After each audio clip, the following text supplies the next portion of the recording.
নর্মদে হাট। আজ 23 তারিখ। রাত্রেবেলা ছিলাম রন্ডাল গ্রামে একজনের ঘরে।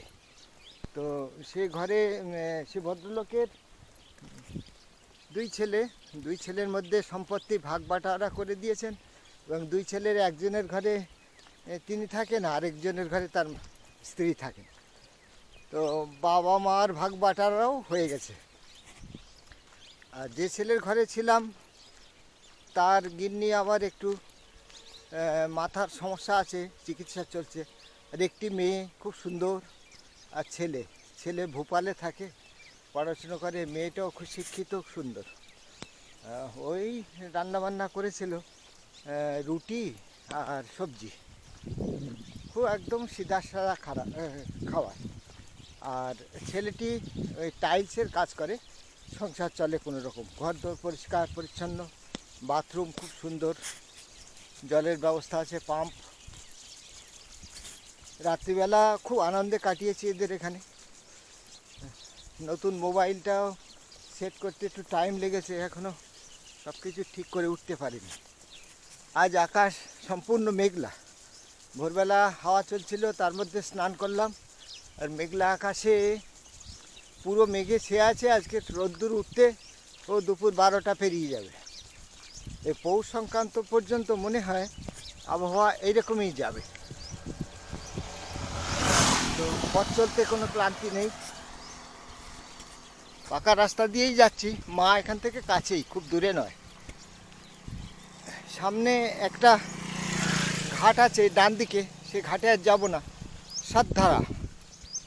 সাতধারা নামটা কেন হয়েছে জানি না, তবে ওখানে কোনো লোক বসতি টসতি নেই।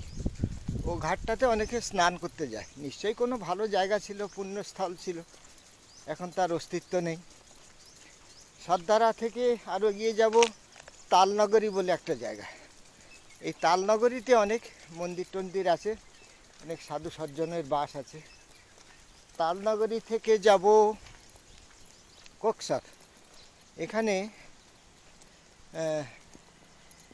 মহাত্মা গৌরী শঙ্করজির সঙ্গে স্মৃতি বিজড়িত কিছু ব্যাপার আছে। মহাত্মা গৌরী শঙ্কর এখানকার খুব পূজনীয় এক সিদ্ধ পুরুষ ছিলেন। তিনি তার অনেক যোগ বলের কাহিনী লোকমুখে প্রচলিত আছে। তো এই নর্মদা পরিক্রমা যারা দারুণভাবে রীতি প্রচলন করেছিলেন, তাদের মধ্যে মার্কণ্ডেয় ঋষি তো অনেক যুগ আগে, আর বর্তমান যুগে ছিলেন মহাত্মা কোমল ভারতী, মহাত্মা শঙ্কর ভারতী, এরা গৌরী শঙ্করজি। এনারা হাজার হাজার লোকের জমায়েত নিয়ে পরিক্রমা করতেন, পূজনীয় ব্যক্তি। তার সাধন ক্ষেত্র ছিল কক্সর। কক্সরের দিকে এখন রওনা হয়েছি। 8টা বেজে গেছে, একদম ঠান্ডা ঠান্ডা আবহাওয়ায়। সূর্যদেব আজকে এখন আর উঠবেই না, এরকম অবস্থা। এই চলছি নির্জন পথে, একাই চলছে নর্মদে হাট। তো এই স্থানটি হলো রন্ডাল ঘাটের ধর্মশালা। এই জায়গাটা কালকে আসতে পারতাম, কিন্তু ইচ্ছা করে আসিনি মানে ওই হট্টগোল আশ্রমের নিয়ম, এখানে অন্য ক্ষেত্রেও ছিল। তো যাই হোক, এটা আমি জায়গাটা কালকে এড়িয়ে গেছি। এখান থেকে এগিয়েই যাব। এটা আমি ঢুকলামও না, কিন্তু নর্মদা মাতার মন্দির আছে।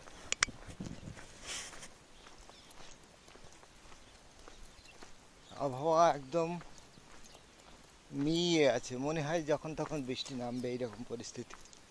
তবে মেঘ তো হালকা মেঘ, শীতকালে যেমন হয় তেমনি কুয়াশা মেঘ একত্র হয়ে আছে। রাস্তা উঁচু নিচু, কখনো চড়াই উতরাই আছে, তবে হালকা ঢালান।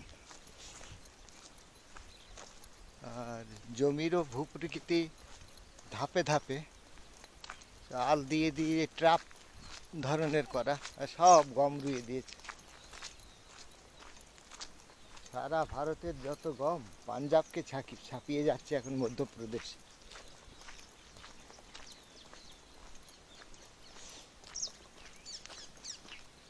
সুন্দর সেচের ব্যবস্থা হয়েছে।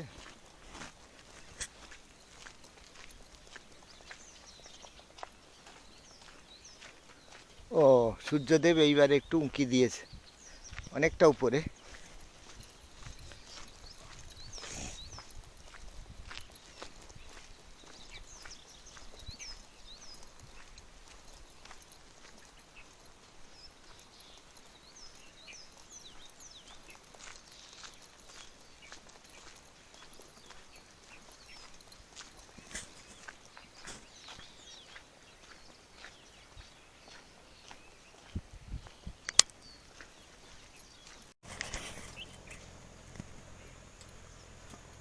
এ পথে আমি যে গেছি বারবার, ভুলিনি তো একদিনও আজ কি ঘুচিল চিহ্ন তার, উঠিল বনের তৃণ। তবু মনে মনে জানি নাই ভয়, অনুকূল বায়ু সহসা যে বয়। চিনিব তোমায় আসিবে সময়, তুমি যে আমারে চিনো। এ পথে আমি যে, এ পথে আমি যে গেছি বারবার। একলা যেতাম যে প্রদীপ হাতে, নিভেছে তাহার শিখা। তবু জানি মনে মনে তারার ভাষাতে ঠিকানা রয়েছে লিখা। পথের ধারেতে ফুটিল যে ফুল, জানি জানি তারা ভেঙে দেবে ভুল। গন্ধে তাদের গোপন ব্যাকুল, গন্ধে তাদের গোপন মৃদুল সংকেত আছে লীন। এ পথে আমি যে, এ পথে আমি যে গেছি বারবার, ভুলিনি তো একদিনও আজ কি ঘুচিল চিহ্ন তাহার, উঠিল বনের তৃণ। নর্মদে হার। তো একই রকম পথ, কোথাও অন্ধকার সুড়ঙ্গ, কোথাও ঝোপঝাড়ে, কোথাও পাকা রাস্তা। তো 1.5 মাস চলার পরে মনে হচ্ছে একই পথ, এই যেন কতবার হেঁটেছি, আমার কত জন্মের পূর্ব পরিচিত।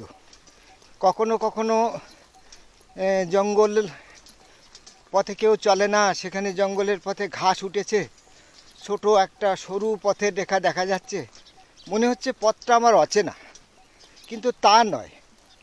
তার পাশে দুধারে কখনো কখনো দুটো একটা ফুল, তার ঝাড়, তার সৌন্দর্য সৌরভ আসছে, অনুভব করছি। তখন মনে হচ্ছে আরে এ তো সেই পথ, এই পথ দিয়ে আমি চলেছিলাম একদিন, তুই আমার অচেনা নয়। তা রবীন্দ্রনাথ ঠাকুরের এই গানটি আমার অতি প্রিয়, মাঝে মাঝে গাই। তো ফাঁকা মাঠে চলতে চলতে একবার গেয়ে নিলাম। একা একা চলার পথে হয় ভগবানের নাম জপ, না হলে আপন মনে কোনো সুন্দর সঙ্গীত, কোনো ভাববহুল গান অথবা নিজের সঙ্গে কথা বলা, এইভাবে সময়টা কাটে। একাকিত্ব যে একটা চরম জিনিস, তার হাত থেকে রেহাই পাওয়ার, একলা পথে একলা একলা চলার জন্য এগুলো খুবই জরুরি। সেই নিয়ম মেনেই চলছি। এইবার সম্ভবত আমরা আসছি, কোথাও তো পথের নিশানা নেই, এটা সম্ভবত তালনগরী গ্রাম। তো এখানে চারিদিকে অসংখ্য মন্দির দেখতে পাচ্ছি, খুবই সুন্দর সুন্দর। এখানে নর্মদা মায়ের মন্দিরই আছে বোধহয় দুটো। তো ওই একটা মন্দির, তার পিছনে আরেক মন্দির, ওই আরেক মন্দির, এই আরেকটা কুটি, সুন্দর সুন্দর সব। আর বিশাল বিশাল সব বট গাছ। এই বট গাছটাতে ফলে ভর্তি হয়ে গেছে। তো আজকে আকাশ সম্পূর্ণ মেঘলা, সূর্যদেব সম্পূর্ণ ঢাকা পড়ে গেছে, শীত শীত ভাব, মনে হচ্ছে বৃষ্টি নামবে। হ্যাঁ, তো তার আগে দেখি কোকসর অবধি পৌঁছে যাই। কোকসর এখান থেকে আনুমানিক আর মাত্র 3 কিলোমিটার হবে, অনেকটাই চলে এসেছি। 3 কিলোমিটার কি 2 কিলোমিটার হবে। অতি সুন্দর স্থান, অসাধারণ। কেমনভাবে ঝুড়িটা নিয়েছে, এইটা হচ্ছে মূল কাণ্ড। এই মূল কাণ্ড থেকেই বেশি ঝুড়ি নেমেছে, তারপরে তার অসংখ্য শাখা প্রশাখা আছে, অসাধারণ। পশ্চিমবঙ্গে এই ধরনের পোড়ো জমিও নেই, তার ধারে কেউ বট গাছও লাগিয়ে রাখে না। এখানে বট গাছগুলো খুব যত্নে আছে, দেখার মতো, সব প্রাচীনত্ব।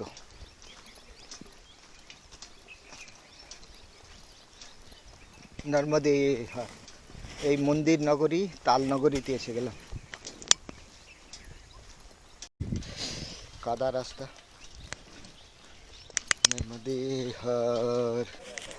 তো তালনগরীর এই জায়গাটাতে এখানে সেবা দেওয়ার ব্যবস্থা আছে। এনারা খুবই আন্তরিকভাবে সেবা দান করেন। ডান দিকে এখানে আছে হনুমান মন্দির, এখানেও আশ্রম আছে, থাকার জায়গা আছে। আর বাঁ দিকে এখানে একটি থাকার জায়গা আছে, অন্নক্ষেত্র, মানে তৈরি খাবার দেওয়া হয় বা খাবার বানিয়ে দেওয়া হয়, পরিক্রমাকারীদের বানাতে হয় না। ওইটি আছে দূরে, ও হলো মহাদেব মন্দির। এ তিনটেই মানে গ্রামের লোকের খুবই আন্তরিক সেবা এখানে দেওয়া হয় আন্তরিকভাবে। খুবই সুন্দর স্থান। তবে আমরা তীর্থযাত্রীরাই সকল সময় এই সমস্ত গ্রামবাসীদের প্রকৃত মর্যাদা দিতে হয়তো পারি না। আমি এখানে চা সেবা নিইনি, সুগারের সমস্যা ইত্যাদির জন্য চা আমি সকালে একবার বিকালে একবার বড় ওজন নিচ্ছি। তো এনারা চা নিইনি বলে সুন্দর দুধ চিনি ছাড়া খাওয়ালেন, কি সুন্দর খাঁটি দুধ।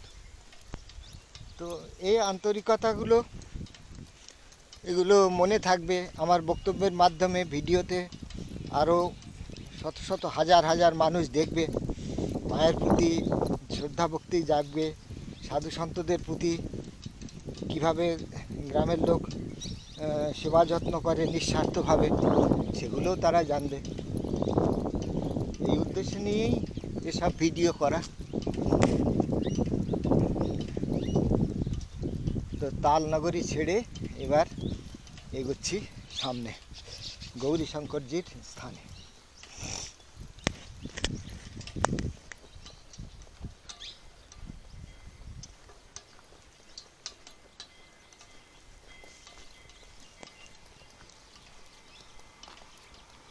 তো তালনগরীতে কোনো তাল গাছ দেখলাম না,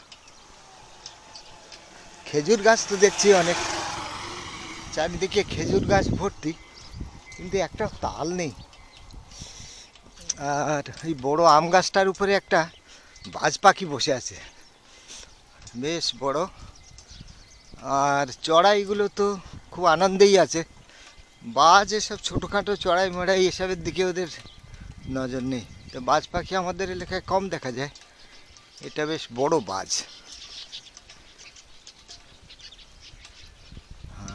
কাছে আসলাম, ওর কোনো ভয়ও নেই, শিকারি বাজ।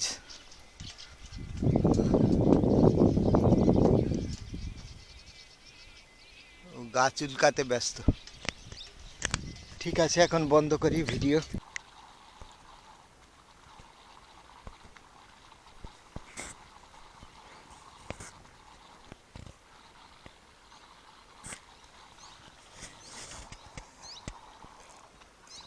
এই হলো নীলকণ্ঠ পাখি, ভারী সুন্দর দেখতে। এই উড়ে গেল এই নীলকণ্ঠ পাখি, ওই বসলো।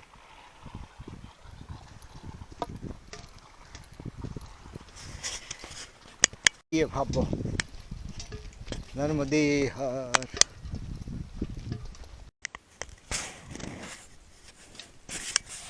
নমামি দেবী নর্মদে।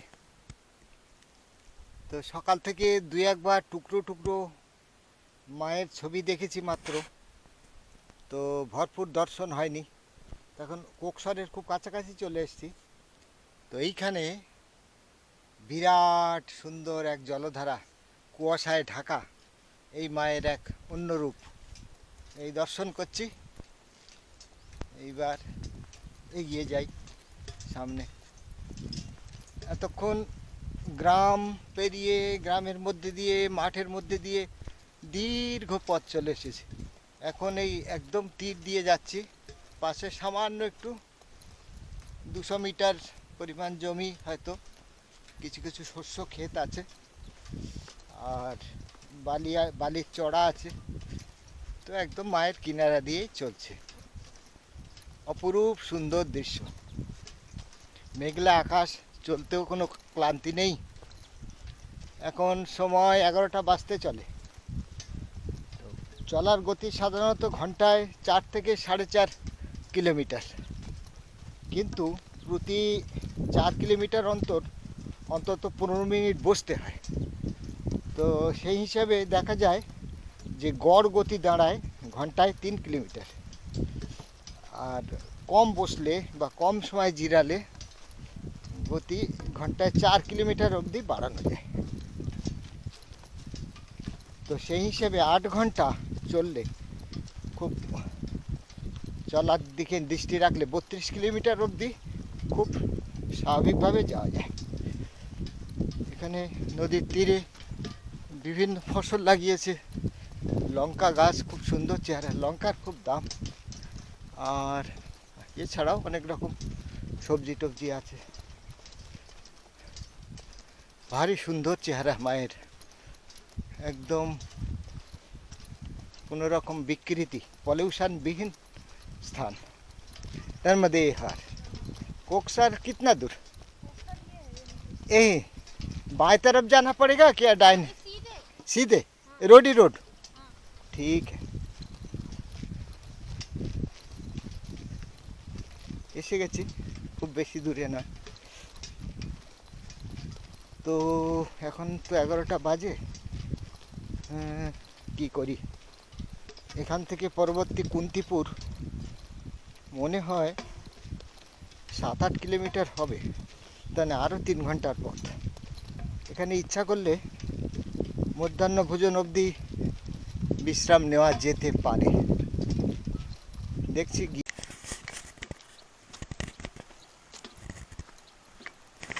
তো এই হলো কোকসর, মা নর্মদা কোকসরের তীর দিয়ে। এখানে মায়ের বেগ খানিকটা বেশি এবং কাউকে বয়ে নিয়ে যাওয়ার পক্ষে যথেষ্ট। আর এখানে পূজন করার একটা ঘাট আছে। हाँ जी, इधर से? हाँ जी, वही रास्ता पकड़ के जाना ना? बाबा का समाधि वही है? हाँ, वहीं पे है। ठीक है, नर्मदे हार। তো মায়ের ধার দিয়ে যাচ্ছি, কি সুন্দর তার ধারা। আর সাথে এখানে পূজা করার স্থান। আর ওই যে কিনারে যে ঝাড়ি দেখা যাচ্ছে, ওখানেই গৌরী শঙ্কর বাবার সমাধিস্থল এবং সদাব্রত ওখানেই আছে। একটু কিনারে যাই, মায়ের জল একটু স্পর্শ করি, পান করি।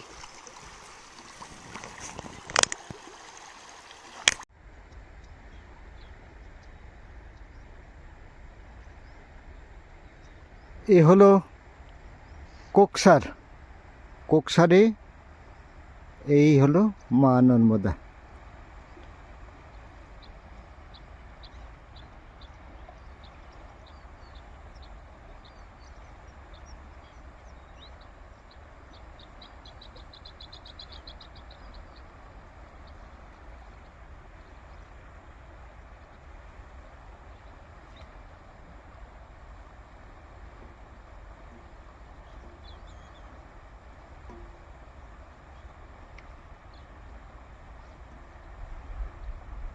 সুন্দর একটা ছন্দবদ্ধ গতি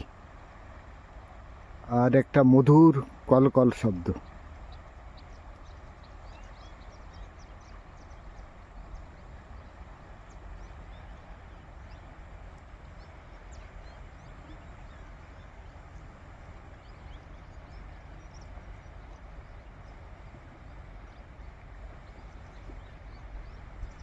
এই জায়গাটা মায়ের তীরে একটা পূজা করার স্থান।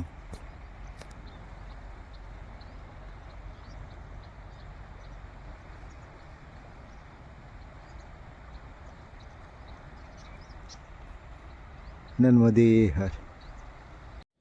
এই তিনটি গম্বুজের মাঝখানেরটি হলো গৌরীশঙ্কর বাবার সমাধি।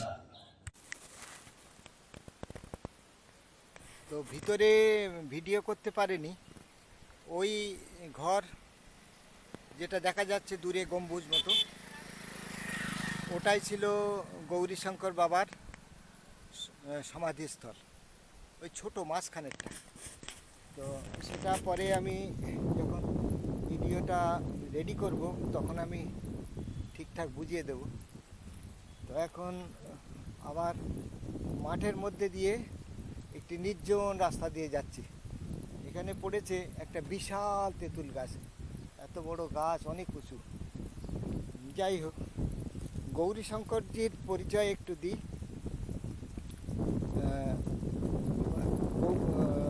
মহাত্মা কমল ভারতী ছিলেন এমন একজন মহাপুরুষ, যিনি এই নর্মদা পরিক্রমার এই বিধি মার্কণ্ডেয় ঋষির বিধান অনুযায়ী খানিকটা পরিবর্তন করে উনি হাজার হাজার জামায়াত নিয়ে পরিক্রমা করতেন, বন বাদার সমস্ত ভেদ করে। হ্যাঁ, সব প্রত্যেকটা সঙ্গমে যথাযোগ্য দেব মন্দিরে পূজা অর্চনা তার বিধি সব পালন করে তিনি যেতেন। সাথে থাকতো খাবার দাবার, সমস্ত কিছু রসদ সামগ্রী, মালবাহক থাকতো, সাধুরা নিজেরাও মাল বহন করতো অনেক। তো এইভাবে তিনি প্রচলন করেছিলেন। আর জামাত নিয়ে কেন চলতেন? তখন তো প্রচণ্ড সাপদ সংকুল ছিল, আর সব ছিল ঘন বন, অতি ঘন বন। কখনো মশাল জেলে দিনের বেলা জঙ্গলের মধ্যে দিয়ে যেতেন। তো তারপরে মহাত্মা কমল ভারতীর পরে তার শিষ্য ছিলেন এই গৌরীশঙ্কর মহারাজ, আর পরে আসলেন ধুনিওয়ালা দাদা। তো এদেরই এর পরবর্তী দুই পুরুষ পরে ছিলেন হচ্ছে মহাত্মা নগেন্দ্র ভারতী। মহাত্মা নগেন্দ্র ভারতী এই 80 সাল আগে যে আমাদের শৈলেন্দ্র নারাজি উনি যে পরিক্রমা করেছিলেন, ওই নগেন্দ্র ভারতী তখন ছিলেন এই পরম্পরার, গুরু পরম্পরার একজন গুরু। তো এই হলো ইতিহাস। মহাত্মা কমল ভারতী এবং গৌরীশঙ্কর জি, এনাদের অনেক যোগ বলের কাহিনী একদম লোক কথার মতো প্রচলিত আছে। কখনো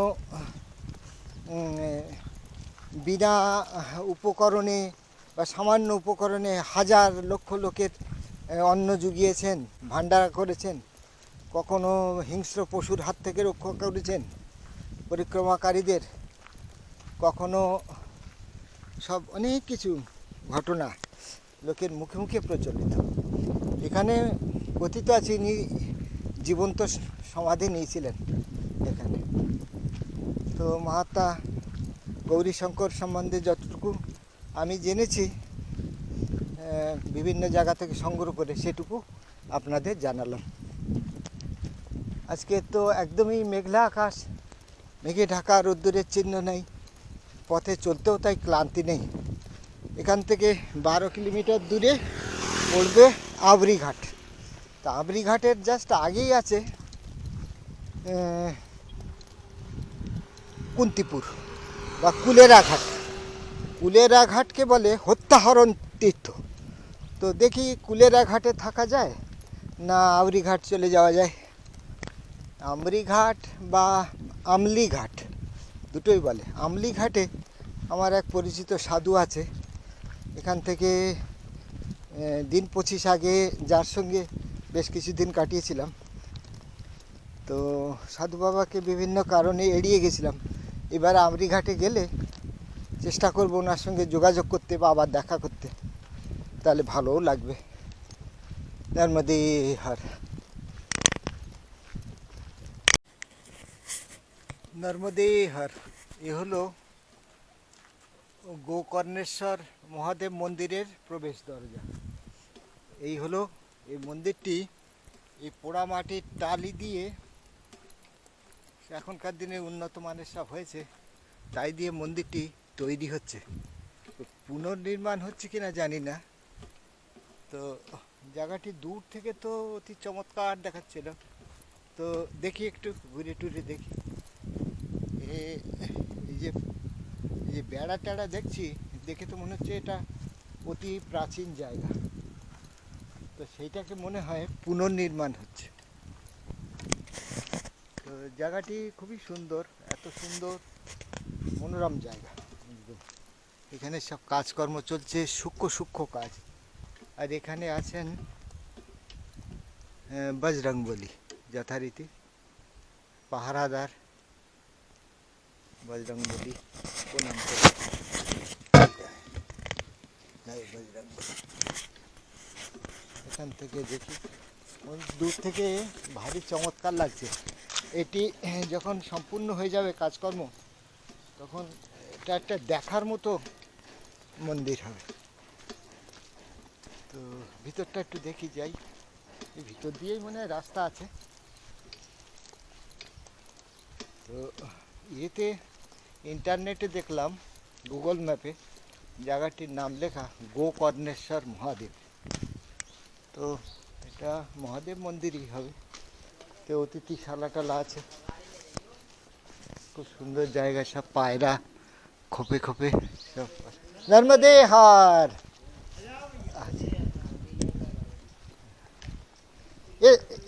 ये शिव जी का मंदिर है ना? हर हर महादेव। ये गौरी शंकर महाराज जी का? वो तो है गोकर्णेश्वर मंदिर। तो ये तीर्थ के बारे में जरा बताइए, इनके बारे में तो कभी सुना नहीं। हाँ जी गुरु जी,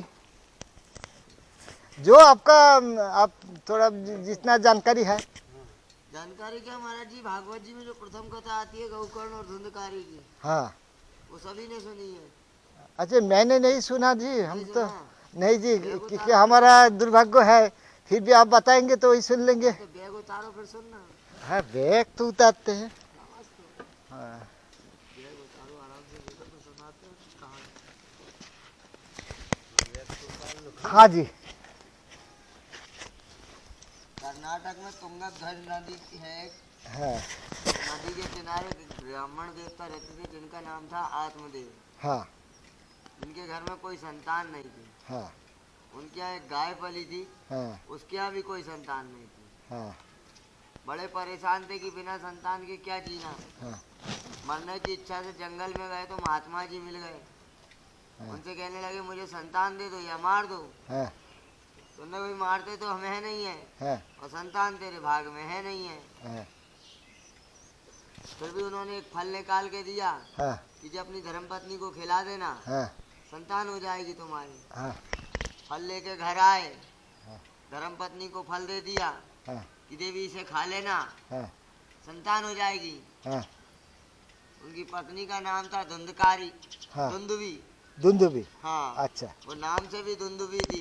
अच्छा। उसने अपनी एक पड़ोसन को बुला लिया हम्म और उससे कहने लगी कि भाई जी, हमरे पतिदेव एक फल लाए कि खा लेना, संतान हो जाएगी। हम्म अब खा तो मैं लाऊं, हम्म मैं खा लूंगी तो पेट बढ़ जाएगा, हम्म और पेट बढ़ जाएगा, गांव में आग लग गई तो मैं भगूंगी कैसे। हम्म।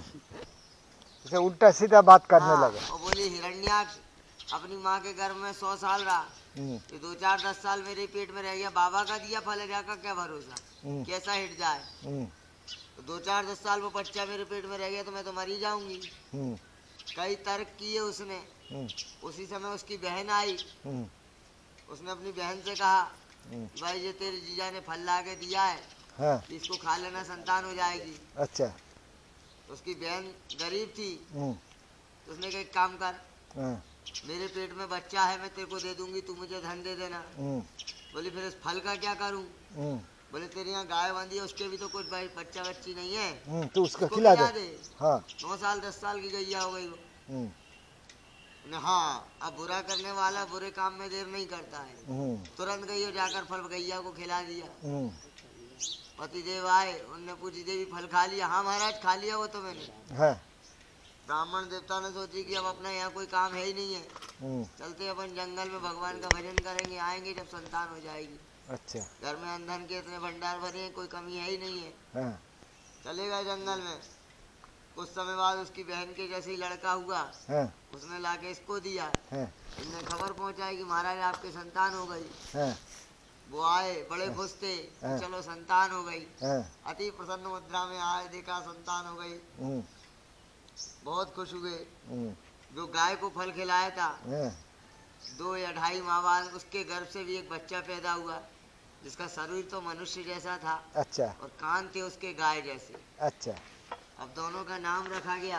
हम्म तो जो गाय के गर्भ से पैदा हुए थे उनका नाम रखा गौकर्ण, हाँ और जो उसकी बहन ने ला के दिया था, तो उसने वो बोली मैंने पेट में रखा है, 9 महीने में नाम रखूंगी। हाँ बोले क्या नाम रखोगी। हाँ बोली मेरा नाम धुंधुवी, हाँ मेरे पुत्र का नाम धुंधकारी। हाँ हाँ ठीक है, चलो तुम जो कहो वो सही। हाँ। ब्राह्मण देवता बड़े सीधे, हाँ नाम रख दिया उनका धुंधकारी, और उनका गौकर्ण। थोड़े और बड़े हुए, हाँ 7 वर्ष की आयु में गौकर्ण चल गए ऋषि मुनियों के साथ भजन पूजन तपस्या के लिए, और धुंधकारी जो थे हाँ वो घर में रहने लगे। हाँ अब घर में रह के धीरे धीरे उन्होंने हाथ पड़ोस की खेती करना शुरू करी। हाँ माता ने कुछ नहीं कहा, हाँ और थोड़े बड़े हुए, हाँ बड़ी बड़ी चोरियां करने लगे, हाँ शराब पीने लगे। हाँ घर का जितना भी संपूर्ण धन था हाँ सब ले जाकर बेच दिया, हाँ बर्तन भाड़े सब बेच दिए। हाँ। बड़े परेशान।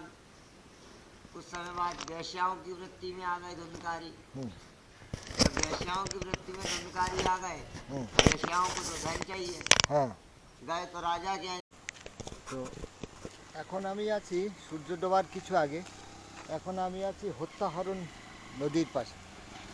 তো এর উপরে একটা বড় ব্রিজ আছে। এই নদী গিয়ে মিশেছে, সঙ্গম হয়েছে মা নর্মদার সঙ্গে।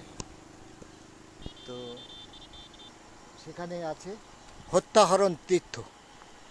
তো আমরা এখন হত্যাহরণ নদীর উপরের ব্রিজের উপর দিয়ে যাচ্ছি। নদীতে বেশ ভালোই তীব্র স্রোত আছে। তো এই তীর্থ মানে যেখানে সঙ্গম হয়েছে সেখানে প্রচুর ভিড় থাকে। মানে ধর্মের যেমন অনেক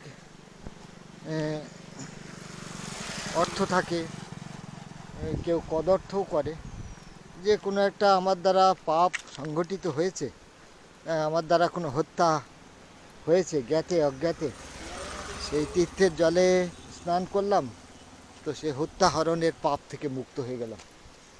তো সেরকম কি হয়? হয় না। তার জন্য দরকার অনুতাপ। অনুতপ্ত হলে তবে হয়, তা নইলে কি হয়। যাই হোক, এটা হলো হত্যাহরণ নদী, আর এর সঙ্গমে আছে হত্যাহরণ তীর্থ। এটা কুন্তি ঘাটের সঙ্গেই সংযুক্ত। কুলেড়া ঘাট বা কুন্তি ঘাট কুলেড়া গ্রাম পিছনে পেরিয়ে আসলাম। তো ইচ্ছা ছিল ওখানেই থেকে যাওয়ার, তো গ্রামবাসীরা সেভাবে কেউ সাড়া দিল না, তাই এগিয়ে চলেছে আমলিঘাটের দিকে। তো ওখান থেকে আরও 1 কিলোমিটার চলে এসেছি, এখনও আনুমানিক 1 কিলোমিটার তো যেতেই হবে।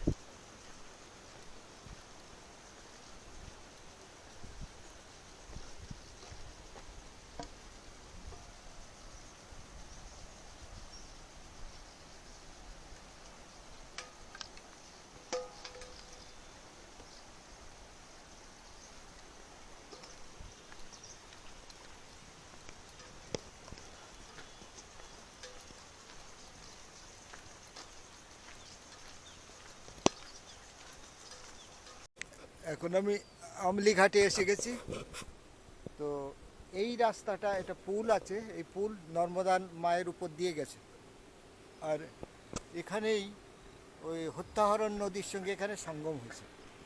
তো আমি ওদিকটায় যাব না, যেহেতু পুল দিয়ে অসাবধানে এগিয়ে গেলেই নর্মদা লঙ্ঘন হবে।